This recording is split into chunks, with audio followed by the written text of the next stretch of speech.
Regenerative insect management takes a mindset shift. There's no silver bullets for it, but there's things that you can do to set yourself up for less pest pressure. I'll be covering this in this upcoming episode. Hi, my name is Scott Gillespie of Plants Dig Soil, the name of the podcast and the consulting company. We're an independent agronomy company. We do not sell products, we provide advice only. We focus on realistic regen ag, which has to be proven and profitable. We work in person or remote or a combination of the two.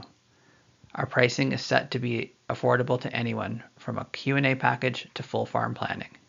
There's no long-term commitments. You can retain our services, do it yourself, or hire others. Of course, we always love to work with people over the long term. So let's start out with one of the biggest challenges of insect management when you're looking at it from a regenerative mindset. When you have migratory insects, it's going to be a very hard thing to be able to control them or to have measures in place to control them in your farm. Now, having shelter belts or diverse prairie strips, which are kind of like a simulated prairie or trying to put things back into prairie around a field, may help. I know in organic systems there are some growers that have many strips of crops through a field, and they have many and either some strips of perennials or just strips of crops, so that the insects can never quite find all of the field at once.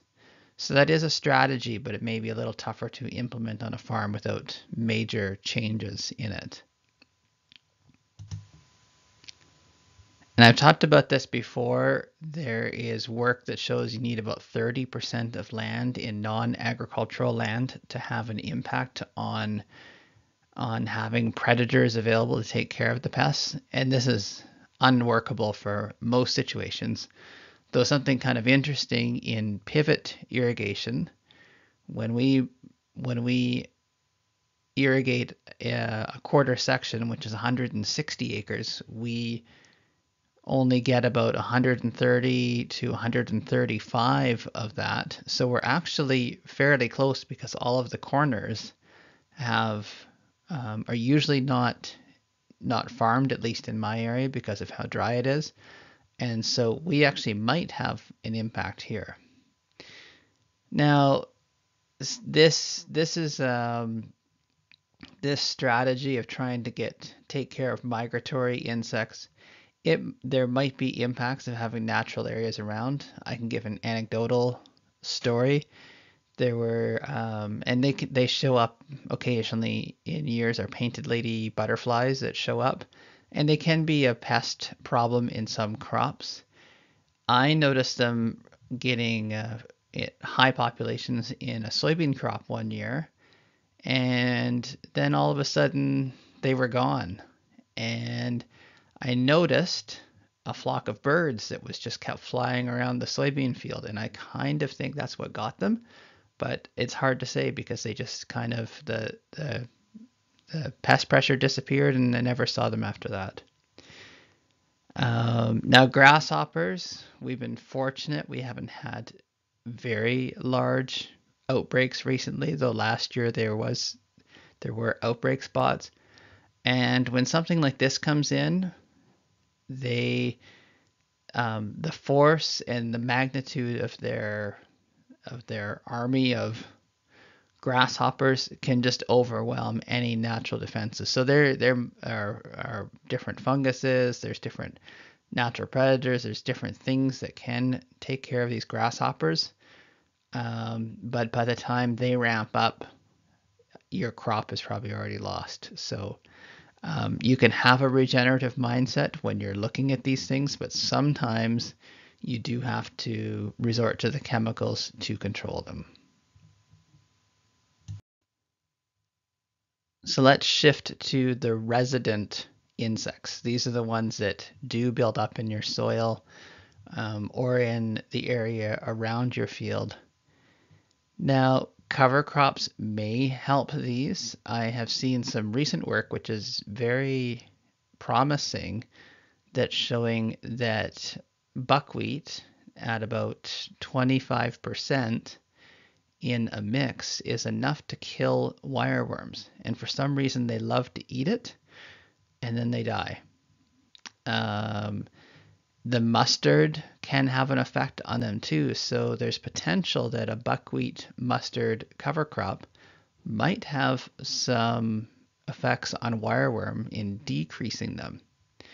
Now the problem is it's unknown as to whether you need to have a full season cover crop or whether just a fall cover crop that is available for them when they come up to eat in the fall, whether that will be enough to control them.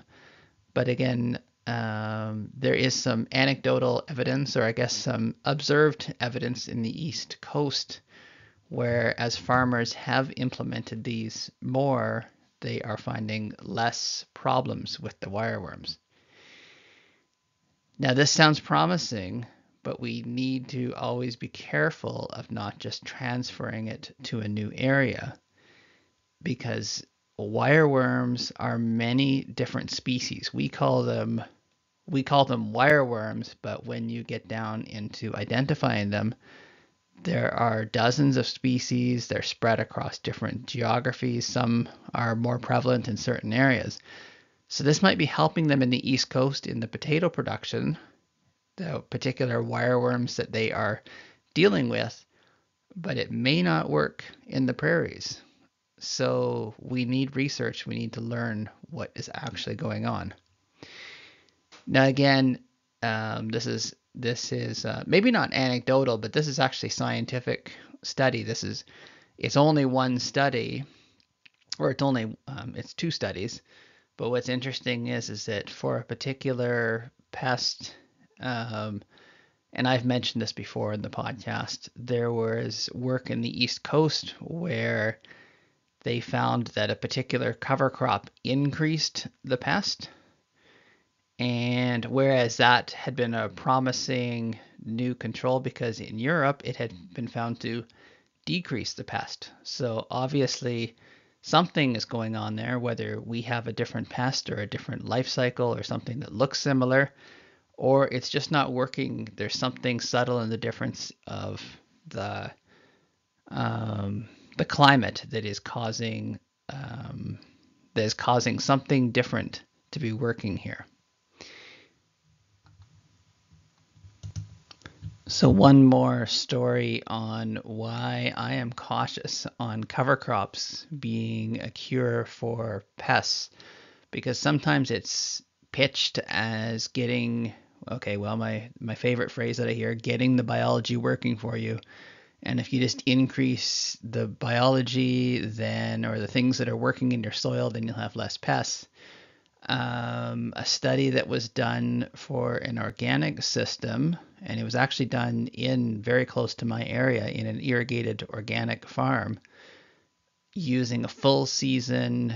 There were many different options of full season cover crops, including a control, which was basically a full season weedy period, where they used a diverse cocktail mix and where they had winter crops that overwintered or that were that provided green cover through the fall and into the following spring.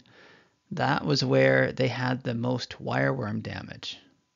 And there was also unknown as to exactly whether it was wireworm or nematodes, but there was more forking on the carrots or more damage to the carrots. So just because you have a longer cover crop or putting a cover crop in does not necessarily mean you're going to lower your insect pests. And this is why I am waiting to get more evidence with this buckwheat and mustard, because it does seem promising that these are the two species, and potentially sorghum sugardan grass is another one, that are going to be the ones that will actually decrease pest pressure. But until we know the effects, I don't want to use them without at least understanding the risks that they might decrease pests or they might increase pests.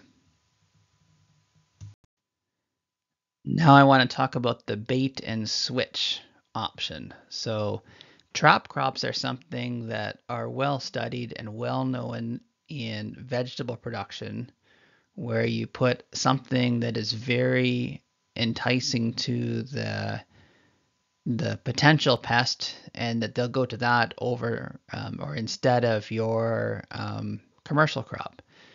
Now, something that has never been commercialized that I came across years ago is that there was a tomato that they accidentally found was extremely palatable to Colorado potato beetles, so much so that you put it out and they'll go to that. They won't touch the tomatoes around them or potatoes. I'm not sure why it hasn't taken off, but it's the germplasm is sitting there available for anybody that wants to. It's called, they've actually named it. It's called bug bait.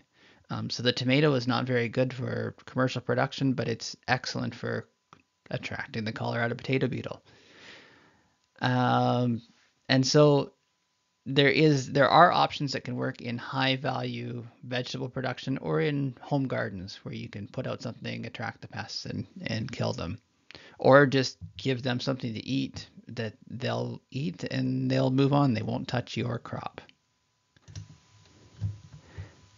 Now, there's some growing evidence that intercropping cash crops could help if the pest is it's very similar to a trap crop. If the pest is prefers one over the other, it may leave the more vulnerable one alone.